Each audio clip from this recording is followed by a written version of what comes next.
National Lands Commission Chairman Mohammed Swazuri has embarked on a search for the legal owner of a contested tract of land in Koma Rock.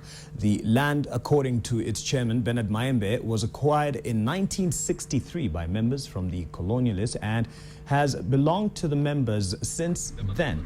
In 1979, Kenya Broadcasting Corporation, formerly VOK, was allocated 23 acres to put up their transmission station and mast for broadcasting, but it seems they've acquired the whole 1,200 acres of land. Mohammed Swazuri has since visited the land and said that his office will follow up the matter, but will need all the necessary documents and agreements so that they can investigate who is a rightful owner and know how KBC got the whole chunk, yet they were given only 23 acres. 23 acres for their transmission masts which are up there, but and that was given by the people voluntarily, but somehow later they discovered that KBC has taken the whole of it, about 1,200 acres. So the people now want their land back.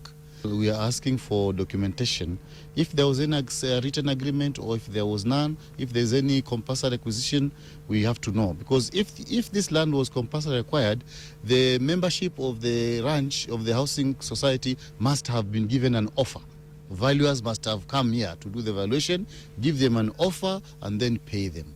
If that one did not happen, then we now go back to ask the Minister of Information how they managed to acquire this land, yet it is private land that was bought by people from Mzungu.